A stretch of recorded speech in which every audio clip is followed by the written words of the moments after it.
Hello hi ನಮಸ್ಕಾರ. ಎಲ್ಲರೂ ಹೇಗಿದ್ದೀರಾ? ಐ ಹೋಪ್ ಎಲ್ಲರೂ ಚೆನ್ನಾಗಿದ್ದೀರಾ ಅಂತ ಭಾವಿಸ್ತೀನಿ. ನಾನು ಕೂಡ ತುಂಬ ಚೆನ್ನಾಗಿದ್ದೀನಿ. Welcome back to Aditya Abhi vlogs YouTube channel. Friends, ಏನಪ್ಪ ಅಂತಂದರೆ ಇದು ವರಮಹಾಲಕ್ಷ್ಮಿ ಹಬ್ಬದ್ದು ಬ್ಲಾಗ್ ಆಗಿರುತ್ತೆ. ವರಮಹಾಲಕ್ಷ್ಮಿ ಹಬ್ಬಕ್ಕೆ ಅಂತ ಬರೋ ಬೆಳ್ಳಿ ಸಾಮಾನು ಒಳಗಡೆ ಇರೋದು, ದೇವ್ರ ಮುಂದೆ ಇರೋದು ಎಲ್ಲನೂ ತೆಗೆದು 2 ಮುಕ್ಕಳನ್ನು ತೆಗೆದು ನೀಟಾಗಿ ವಾಶ್ ಮಾಡ್ಕೊಂಡಿದ್ದಂಥದ್ದು ನಾನು. ಇದು ಎಲ್ಲದಕ್ಕೂ ನಾನು ವಾಶ್ ಮಾಡ್ಕೊಳ್ಳೋದಕ್ಕೆ ಯೂಸ್ ಮಾಡಿದಂಥದ್ದು ಕೋಲ್ಗೇಟ್ ಪೌಡ್ರು. ಲಾಸ್ಟ್ ಟೈಮ್ ಒಂದು ವಿಡಿಯೋದಲ್ಲಿ ನಾನು ಹಾಕಿದ್ದೀನಿ, ನಾನು ಯಾವ ರೀತಿ ವಾಶ್ ಮಾಡ್ಕೊತೀನಿ ಅಂತ ಹಾಕಿದ್ದೀನಿ. ಇನ್ನೆಲ್ಲನೂ ಕ್ಲೀನ್ ಮಾಡಿಕೊಂಡು ನನ್ನ ಮುಕ್ಕೋಡನ 2 ಮುಕ್ಕೋಡನ್ನು ನಾನು ನೀಟಾಗಿ ಅಲಂಕಾರ ಮಾಡ್ಕೋಬೇಕಾಗಿತ್ತು. ಸೊ ಆದ್ದರಿಂದ ಅಲಂಕಾರಕ್ಕೆ ಅಂತ ಎಲ್ಲನೂ ರೆಡಿ ಮಾಡ್ಕೊಂಡಿದ್ದೆ ನಾನು.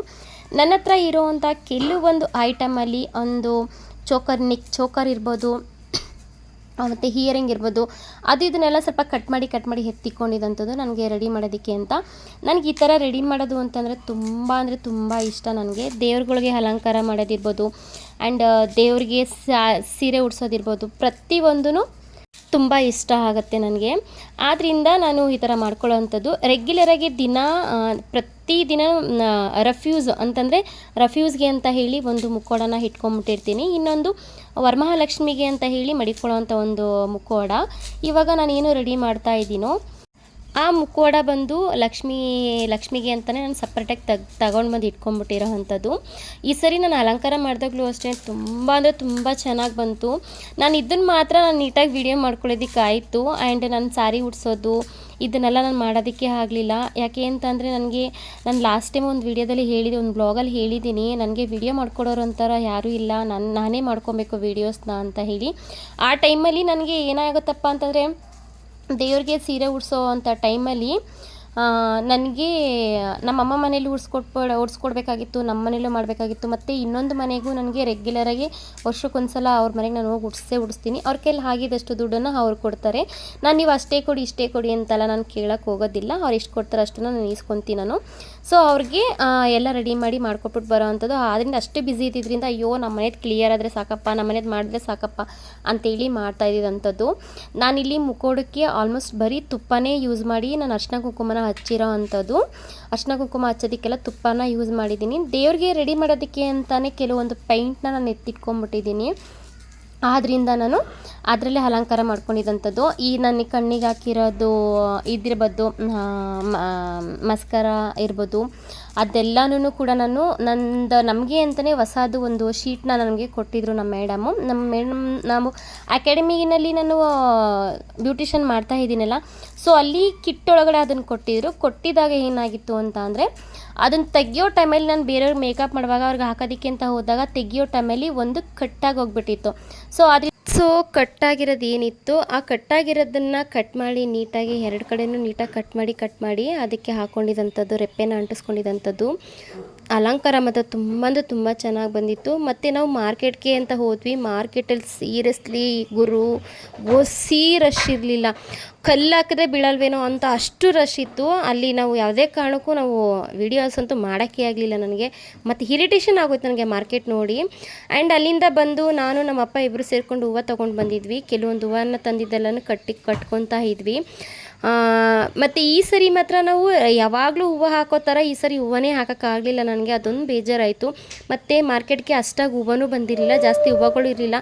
ನಾವು ಎಕ್ಸ್ಪೆಕ್ಟ್ ಮಾಡಿದಷ್ಟಕ್ಕಿಂತ ಜಾಸ್ತಿ ಕಾಸ್ಟ್ಲಿ ಆಗಿತ್ತು ಹೂವು.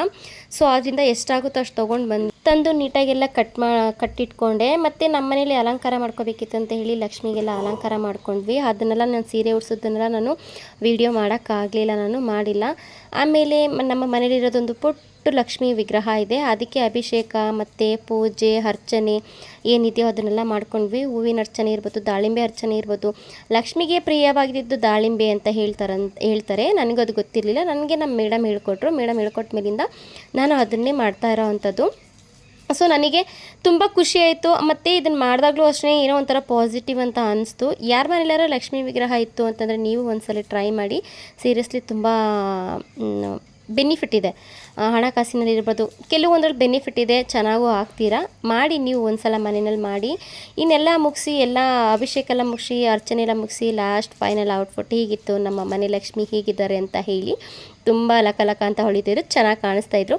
ಇನ್ನು ವರಮಹಾಲಕ್ಷ್ಮಿ ಹಬ್ಬ ಎಲ್ಲ ಮುಗಿಸ್ಕೊಂಡು ಮತ್ತು ಶನಿವಾರ ರಾಖಿ ಹಬ್ಬ ಇದ್ದಿದ್ದರಿಂದ ನಮ್ಮ ಅಕ್ಕ ಮತ್ತು ನಮ್ಮ ಅಕ್ಕನ ಮಗಳು ಇಬ್ಬರು ಬಂದಿದ್ದರು. ನನ್ನಿಬ್ಬರು ಮಕ್ಳಿಗೂ ರಾಖಿನ ಕಟ್ಟಿದ್ರು.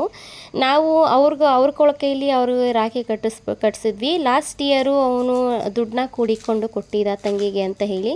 ಸೊ ಈ ಸರಿ ಅವನು ಏನೂ ಕೊಡಲಿಲ್ಲ. ಸೊ ನೆಕ್ಸ್ಟ್ ಟೈಮ್ ಎಲ್ಲರ ಹೊರಗಡೆ ಹೋದಾಗ ಡ್ರೆಸ್ ಏನಾರು ತಂದು ಕೊಟ್ಬಿಡೋಣ ಅಂತ ಹೇಳಿ ನಾನು ಸುಮ್ಮನೆ ಆದೆ. ಮತ್ತು ಅಲ್ಲಿಂದನೇ ಅವಳು ಕೇಸರಿ ಭತ್ನ ಮಾಡ್ಕೊಂಡು ತೊಗೊಂಡು ಬಂದಿದ್ದಂಥದ್ದು ನಮ್ಮ ಅಕ್ಕ. ನಾವಿನ್ನೂ ಮನೆಯಲ್ಲಿ ಇಬ್ರಿಗೂ ರಾಖಿ ಕಟ್ಸ್ಕೊಂಡು ನಾವು ಹೋಗಿದ್ದು ನಮ್ಮ ಅಮ್ಮನ ಮನೆಗೆ. ನಮ್ಮಣ್ಣ ಹೈದ್ರಾಬಾದಿಂದ ಬಂದಿದ್ರು. ಆ್ಯಕ್ಚುಲಿ ನಮ್ಮಣ್ಣ ಹೈದ್ರಾಬಾದಲ್ಲಿ ವರ್ಕ್ ಮಾಡ್ತಾರೋ ಅಂಥದ್ದು. ಸೊ ಅವ್ರಿಗೂ ರಾಖಿ ಕಟ್ಟೋಣ ಅಂತ ಹೋಗಿದ್ವಿ. ಅಂದರೆ ಈ ಸರಿ ಅಂತೂ ನಮಗೆ ಏನೋ ಒಂಥರ ಖುಷಿ ಆಯಿತು, ಚೆನ್ನಾಗಿತ್ತು. ಫಸ್ಟು ನಮ್ಮ ಅಕ್ಕ ರಾಖಿನ ಕಟ್ಟಿದ್ರು ನಮ್ಮ ಅಣ್ಣನಿಗೆ. ಆಮೇಲೆ ನಾನು ರಾಖಿ ಕಟ್ಟಬೇಕಾಗಿತ್ತು, ನಾನು ರಾಖಿ ಕಟ್ಟಿದೆ. ರಾಖಿ ಕಟ್ಟಿ ಆಮೇಲೆ ನಮ್ಮ ಅಣ್ಣನಿಗೆ ಸ್ವೀಟ್ ತಿನ್ಸಕ್ಕೆ ಹೋಗಿದ್ದಾಗ ನಮ್ಮ ಅಣ್ಣ ಇವಾಗ ಜಿಮ್ಮಿಗೆ ಸೇರ್ಕೊಂಡ್ಬಿಟ್ಟಿದ್ದಾರೆ. ಸೊ ಆದ್ದರಿಂದ ಅವ್ರಿಗೆ ಲಾಸ್ಟ್ ಟೈಮು ಹೆಲ್ತ್ ಅಪ್ಸೆಟ್ ಆಗಿ ಅಡ್ಮಿಂಟ್ ಆಗಿದ್ರು. ಆ ಟೈಮಿಂದ ಅವರು ಫುಲ್ಲು ವರ್ಕೌಟ್ ಮಾಡ್ತಾಯಿದ್ದಾರೆ, ಜಿಮ್ಮಿಗೆ ಸೇರ್ಕೊಂಡಿದ್ದಾರೆ. ಆದ್ದರಿಂದ ಸ್ವೀಟ್ಸು ಈ ಕರ್ದಿರೋ ಐಟಮೆಲ್ಲ ಆದಷ್ಟು ಅವಾಯ್ಡ್ನ ಮಾಡಿದ್ದಾರೆ. ನಾನು ರಾಖಿ ಕಟ್ಟಿ, ಅಕ್ಕನೂ ರಾಖಿ ಕಟ್ಟಿ ಅವ್ರು ನಮ್ಮ ಅಣ್ಣನ ಆಶೀರ್ವಾದನ ತೊಗೊಂಡ್ವಿ. ಆಶೀರ್ವಾದ ತೊಗೊಂಡು ನಮ್ಮ ಅಣ್ಣ ನನಗೆ ಕಾಸು ಕೊಟ್ಟರು. ಕಾಸನ್ನ ಈಸ್ಕೊಂಡು ನಾವು ಮತ್ತೆ ರಿಟರ್ನ್ ಮನೆಗೆ ಬಂದ್ವಿ. ನಾನಂತೂ ನಮ್ಮ ಅಣ್ಣಂಗೆ ಕೇಳ್ಕೊಳ್ಳೋದಿಷ್ಟೇ, ಆಯಸ್ಸು ಆರೋಗ್ಯನ ಕೊಟ್ಟು ಸಕಲ ಸಂಪತ್ತನ್ನು ಕೊಟ್ಟು ಭಗವಂತ ಕಾಪಾಡಲಿ ಅವ್ರನ್ನ ಅಂತ ಕೇಳ್ಕೊತೀನಿ. ಎಷ್ಟೋ ಕಷ್ಟಗಳ ನಡುವೆಯೂ ಅವರು ಲೈಫ್ ಲೀಡ್ ಮಾಡ್ತಾರೋ ಅಂಥದ್ದು. ಸೊ ಎಲ್ಲ ಕಷ್ಟಗಳು ಕಳೆದು ಮುಂದಿನ ದಿನ ಅನ್ನೋದು ಒಳ್ಳೆಯದಾಗಲಿ ಅಂತ ಕೇಳ್ಕೊತೀನಿ. ಇದು ಇವರಿಬ್ಬರು ಬಂದು ನಮ್ಮ ಅಣ್ಣನ ಮಕ್ಕಳು. ನನ್ನ ಅಣ್ಣನ ಮಗಳು ಬಂದು ಅವರ ತಮ್ಮನಿಗೆ ರಾಖಿ ಕಟ್ಟಿದಂಥದ್ದು. ಆದರೆ ಎಷ್ಟು ತೀಟೆ ನನ್ನ ಮಗ ಅವನು ಅಂತಂದರೆ ಅಷ್ಟು ತೀಟೆ. ನನಗೆ ರಾಖಿ ಕಟ್ಟಿಲ್ಲ ಅಂತ ಹೇಳಿ ಪಾಪ ಅವ್ರ ಅಪ್ಪನ ಹತ್ರ ದುಡ್ಡು ಇಸ್ಕೊಂಡು ಹೋಗಿ ಮತ್ತೆ ರಾಖಿ ತೊಗೊಂಡು ಬಂದು ರಾಖಿ ಕಟ್ಟಿದ್ಲು. ಆಮೇಲೆ ಅವ್ರ ಅಪ್ಪನ ಹತ್ರ ದುಡ್ಡು ಇಸ್ಕೊಂಡು ಅವರ ಅಕ್ಕನಿಗೆ ಅವನಿಗೆ ಕೊಟ್ಟ. ಇನ್ನು ಅದನ್ನೆಲ್ಲ ಮುಗಿಸ್ಕೊಂಡು ಅಷ್ಟರಲ್ಲಿ ಭಾನುವಾರ ಬಂತು. ಇನ್ನು ವರಮಹಾಲಕ್ಷ್ಮಿ ಹಬ್ಬ ಎಲ್ಲ ಮುಗೀತು. ಇನ್ನು ಕ್ಲೀನ್ ಮಾಡ್ಕೊಬೇಕಲ್ಲ, ಏನೆಲ್ಲ ರೆಡಿ ಮಾಡಿದ್ದು ಅದನ್ನೆಲ್ಲ ಮತ್ತೆ ಕ್ಲೀನ್ ಮಾಡ್ಕೊಬೇಕಾಗತ್ತೆ. ಕೂರ್ಸೋಕ್ಕೂ ಮುಂಚೆನೂ ಕ್ಲೀನಿಂಗು, ಕೂರ್ಸಿದ ಮೇಲೂ ಕ್ಲೀನಿಂಗು, ಇದಂತೂ ನಮಗೆ ಮಿಸ್ಸೇ ಇರಲ್ಲ. ಎಲ್ಲ ಹೆಣ್ಮಕ್ಳಿಗೂ ಇದೊಂದು ಪ್ರಾಬ್ಲಮ್ ಅಂತ ಅನ್ಬೋದು. ಆ್ಯಂಡ್ ನಾನಿನ್ನು ಜಾಗರೆ ಊದಿದ್ದು ಕೂಡ ಅಷ್ಟೇ, 1 ವೀಕ್ ಮುಂಚೆಗೆ ಊದಿದಂಥದ್ದು. ತುಂಬ ಅಂದರೆ ತುಂಬ ಚೆನ್ನಾಗಿ ಬಂದಿತ್ತು. ನಾನು ಹೋಗ್ಬಿಡುತ್ತೆ ಅದು. ನನ್ನ ಮಗ ಏನು ಮಾಡಿದ, ನೀರು ಇಟ್ಬಿಟ್ಟಿದ್ದ ಅದಕ್ಕೆ. ಸೊ ಮುಗೀತು, ಅದು ಹೋಗ್ಬಿಟ್ಟಿದೆ ಅಂತ ಅಂದ್ಕೊಂಡೆ. ಅದಿಲ್ಲ, ಚೆನ್ನಾಗಿ ಅಂತೂ ಬಂದಿತ್ತು. ನಮ್ಮಪ್ಪ ಕೇರ್ ತೊಗೊಂಡು ನೋಡಿಕೊಂಡ್ರು. ಇನ್ನೆಲ್ಲನೂ ಕ್ಲೀನ್ ಮಾಡಿ ಮತ್ತು ಲಕ್ಷ್ಮಿಗೆ ಹಾಕಿದ ಹೂವು ಇರ್ಬೋದು, ಕಳಸ. ನಾನು ಉಣ್ಮೆ ಇದ್ದಿದ್ದರಿಂದ, ನನಗೆ ಶನಿವಾರ ಉಣ್ಮೆ ಬಿದ್ದಿದ್ದರಿಂದ ನಾನು ಏನು ಮಾಡಿದೆ, ಕಳಶನ ಶನಿವಾರ ನೈಟ್ ಕದಲಿಸಿರಲಿಲ್ಲ, ಬೆಳಗ್ಗೆ ಕದಲಿಸೋಣ ಅಂತ ಹೇಳ್ಕೊಂಡು ಸುಮ್ಮನೆ ಇದು ಮಾಡಿದೆ. ಮತ್ತು ಅದಕ್ಕೆ ನಾವು ಫಸ್ಟ್ ಅದನ್ನು ತೆಗೆಯೋಕ್ಕೂ ಮುಂಚೆ ನಾನು ನೀಟಾಗಿ ಸ್ನಾನ ಮಾಡಿಲ್ಲ, ಫ್ರೆಶ್ ಅಪ್ ಆಗಿ ಅದಕ್ಕೆ ಒಂದು ಆರತಿನ ಮಾಡಿಕೊಂಡು ಅಲಂಕಾರ ಎಲ್ಲ ನೀಟಾಗಿ ತಕ್ಕೊಂಡೆ ನಾನು. ನನಗಂತೂ ಈ ವರ್ಷ 5ನೇ ವರ್ಷ. ನಾವು ಮುಂಚೆ ಕೂರಿಸ್ತಾ ಇದ್ವಿ ಲಕ್ಷ್ಮೀನ. ಆದರೆ ನಮ್ಮ ಮನೇಲಿ ಒಂದು ಸೂತ್ಕ ಅಂತ ಆಯಿತು. ಸೂತ್ಕ ಅಂತ ಆದಾಗ ಏನಾಯಿತು, ಅದನ್ನು ಸ್ಟಾಪ್ ಮಾಡಿ ಆವಾಗ 1-2 ವರ್ಷ ಬಿಟ್ಟು ನೆಕ್ಸ್ಟ್ ವರ್ಷದಿಂದ ನಾನು ಕಂಟಿನ್ಯೂ ಆಗಿ ಮಾಡಿದಂಥದ್ದು. ಕಂಟಿನ್ಯೂ ಆಗಿ ಮಾಡಿದಾಗ ನನಗೆ 5ನೇ ವರ್ಷ ಇದು ಬಂದಿತ್ತು. ಇದು 5ನೇ ವರ್ಷ ಆಗಿದ್ದರಿಂದ ನನಗೆ ಯಾವುದೇ ರೀತಿ ತೊಂದರೆ ಆಗದೇ ಆದರೆ ಸಾಕಪ್ಪ ಅಂತ ನಾನು ಅಷ್ಟು ನಿಷ್ಠೆಯಿಂದ, ಅಷ್ಟು ಮಡಿಯಿಂದ, ಅಷ್ಟು ನಿಷ್ಠೆಯಿಂದ ಮಾಡಿದಂಥದ್ದು. ನಾನು ಏನು ಜ್ಯುವೆಲರಿಗಳನ್ನ ತಂದಿದ್ದೀನಿ, ದೇವ್ರಿಗೆ ಏನು ಹಾಕಿದ್ದೀನಿ, ಅದೆಲ್ಲನೂ ಕೂಡ ನಾನು ಹಾಗಾಗಿ ಎತ್ತಿ ಇಟ್ಕೊತೀನಿ. ಅದಕ್ಕೆ ಅಂತ ಒಂದು ಬ್ಯಾಗ್ನ ಮತ್ತು ಒಂದು ಬಾಕ್ಸ್ನ ಇಟ್ಟಿದ್ದೀನಿ. ಒಡವೆಗಳು ಇಡೋದಕ್ಕೆ ಅಂತ ಒಂದು ಬಾಕ್ಸು, ಮತ್ತು ಅದರದ್ದು ಕೈ ಕಾಲು ಎಲ್ಲ ಏನಿದೆ ಅದೆಲ್ಲ ಇಡೋದಕ್ಕೆ ಅಂತ ಒಂದು ಬ್ಯಾಗ್ನ ಇಟ್ಕೊಂಡಿರೋ ಅಂಥದ್ದು ಎಲ್ಲ ನೀಟಾಗಿ ಸ್ಟೋರ್ ಮಾಡಿ ಎತ್ತಿಕ್ಕೊತೀನಿ. ಅವ್ರಿಗೆ ಹಾಕೋದನ್ನ ನಾನು ಯೂಸ್ ಮಾಡಲ್ಲ. ಆ್ಯಂಡ್ ಅದರಲ್ಲಿ ಯಾವ್ದಾದ್ರು ಒಂದನ್ನಾದರೂ ಯೂಸ್ ಮಾಡ್ತೀನಿ. ಯಾಕೆ ಅಂತ ಅಂದರೆ ದೇವ್ರಿಗೆ ಹಾಕಿದ್ದನ್ನು ನಾವು ಯೂಸ್ ಮಾಡಬೇಕು ಅಂತ ಹೇಳ್ತಾರೆ. ಆದ್ದರಿಂದ ಯಾವ್ದಾದ್ರು ಒಂದು ಸಾರನೋ ಒಂದು ಓಲಿನ ಏನಾದ್ರು ಯಾವಾಗಲಾದ್ರು ಒಂದು ಟೈಮ್ ನಾನು ಯೂಸ್ ಮಾಡೋ ಅಂಥದ್ದು. ಮತ್ತು ಈ ಸರಿ ತಂದಿದ್ದ ಸೀರೆನೂ ಅಷ್ಟೇ, ತುಂಬ ನಮ್ಮ ಅಮ್ಮನ ಮನೆದು ನಮ್ಮ ಮನೆದು ಎರಡೂ ಒಂದೇ ಕಲರ್ ಆಗೋಯಿತು ಸ್ಯಾರಿ ಮಾತ್ರ. ಬಟ್ ಕಾಂಬಿನೇಷನ್ ಬೇರೆ ಇತ್ತು, ಇಬ್ಬರದು ಗ್ರೀನೇ ಇತ್ತು. ಅಮ್ಮನ ಮನೇಲೂ ಅಷ್ಟೇ ತುಂಬ ಅಂದರೆ ತುಂಬ ಚೆನ್ನಾಗಿ ಪೂಜೆ ಆಯಿತು. ತುಂಬ ಚೆನ್ನಾಗಿ ಅವ್ರ ಮನೇಲೂ ಕೂಡ ದೇವರಿಗೆ ಅಲಂಕಾರ ತುಂಬ ಚೆನ್ನಾಗಿ ಬಂದಿತ್ತು. ನನಗಂತೂ ಖುಷಿ ಆಯಿತು.